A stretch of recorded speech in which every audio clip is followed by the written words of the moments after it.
Você sabia que as mulheres contribuíam financeiramente com as obras de Jesus?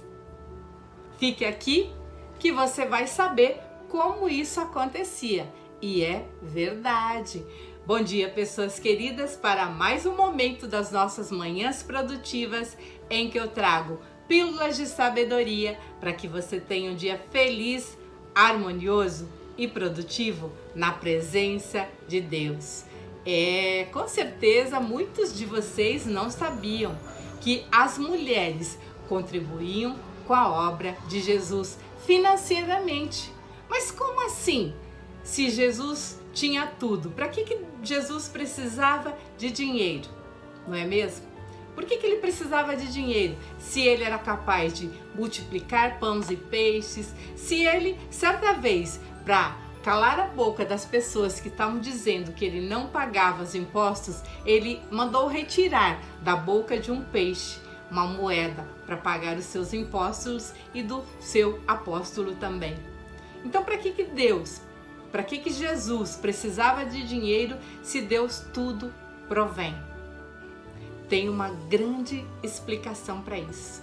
E é muito importante que a gente veja isso para perder aquelas crenças que nós temos negativas com relação a dinheiro, a contribuição e a pagamento de dízimos.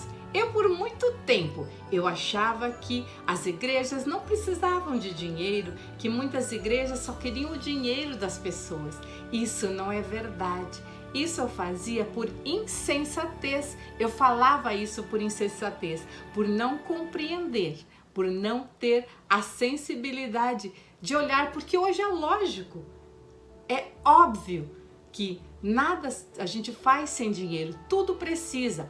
Deus não precisa de templos, mas nós precisamos ter um local onde a gente se sente feliz, acolhido, em que muitas pessoas se reúnem para orar juntos, para louvar juntos e para também fazer obras, ajudar outras pessoas, fazer campanhas, para também contribuir com aquelas pessoas que dedicam a sua vida integralmente para levar a palavra de Deus.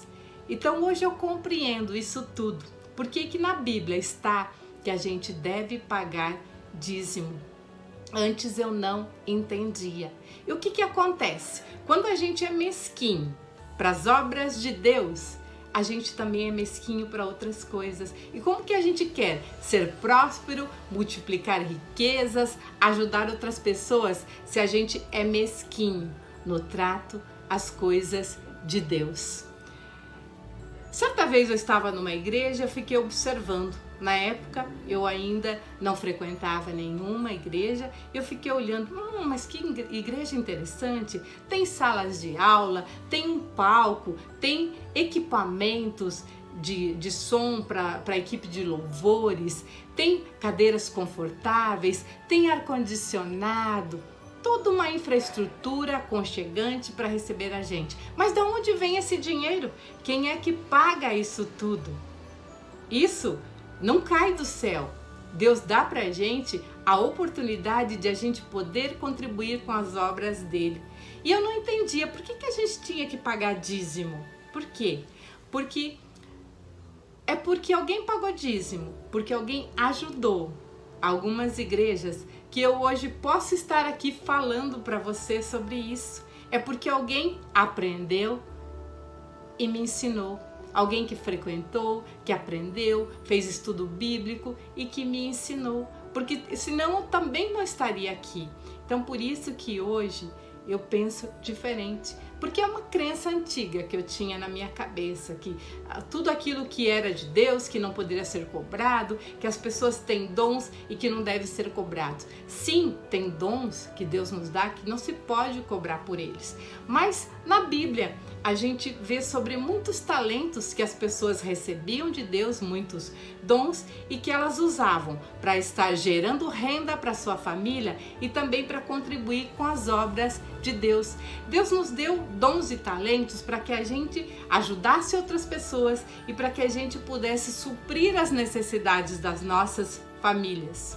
Só que a gente também precisa retribuir aquilo tudo que a gente ganha.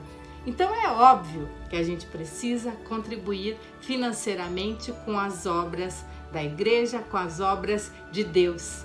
E isso está na Bíblia. Em Lucas 8 nós encontramos: pouco tempo depois, Jesus começou a percorrer as cidades e os povoados vizinhos, anunciando as boas novas a respeito do reino de Deus.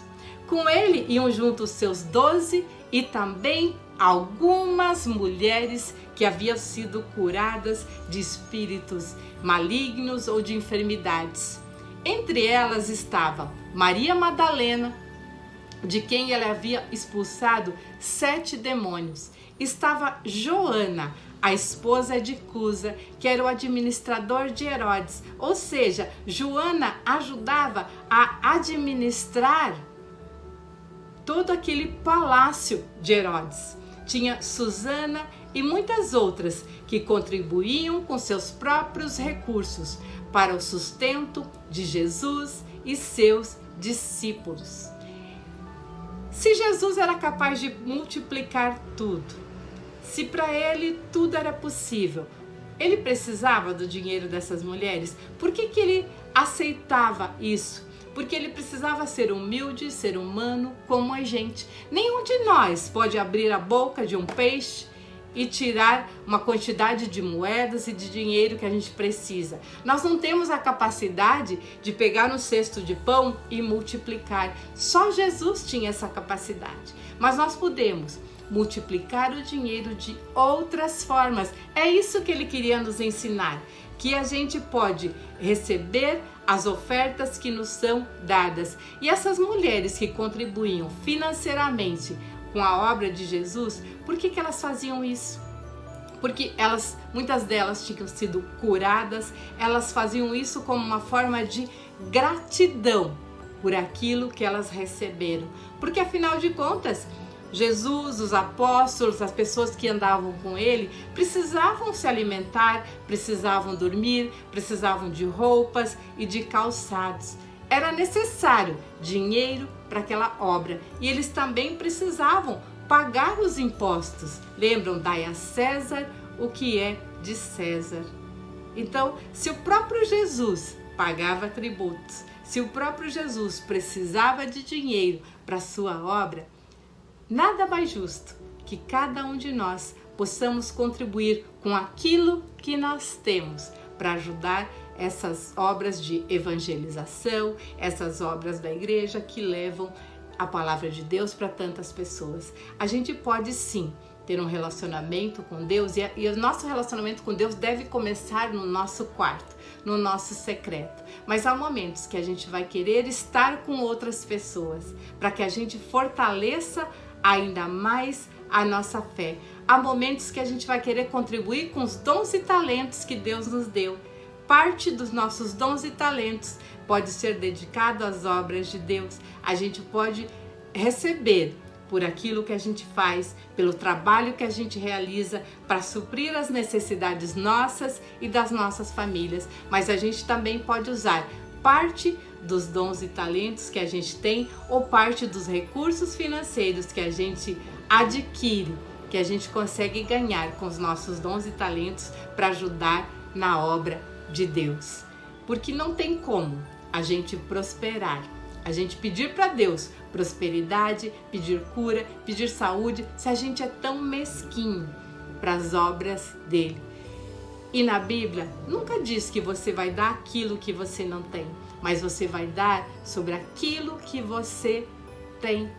Então, a partir de hoje, espero que você, assim como eu, tenha mudado essa visão com relação a dar ofertas para a igreja, a pagar dízimos. Porque se você quer ajudar outras pessoas, saiba que nas igrejas tem várias campanhas, vários projetos para ajudar famílias carentes, para distribuir cestas básicas, para ensinar outras pessoas a fazerem, de repente, terem uma determinada profissão, a serem pessoas melhores, a viverem melhores, a buscar investir nos seus dons e talentos. E se a gente não contribuir com a obra, como que isso vai acontecer? Afinal de contas, há aluguéis, há manutenções, há pessoas que se dedicam integralmente à obra de Deus e elas têm famílias que precisam de recursos financeiros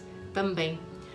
Mas você pode acompanhar todo o recurso que é colocado na igreja, você pode acompanhar os balanços, você pode acompanhar para saber se aquele dinheiro está sendo bem aplicado, mas é importante que a gente dê com amor, que a gente faça isso com amor e com alegria, não como uma obrigação, não com raiva, porque senão não vai adiantar de nada. A gente precisa doar sobre aquilo que a gente tem e doar com amor. Espero que isso mude alguma coisa, que eu tenha plantado alguma sementinha diferente na sua mente e no seu coração. Tenham todos um dia abençoado por Deus e lembre-se que o momento com Deus deve estar no cabeçalho da sua lista de tarefas todos os dias. Fiquem com Deus e até amanhã.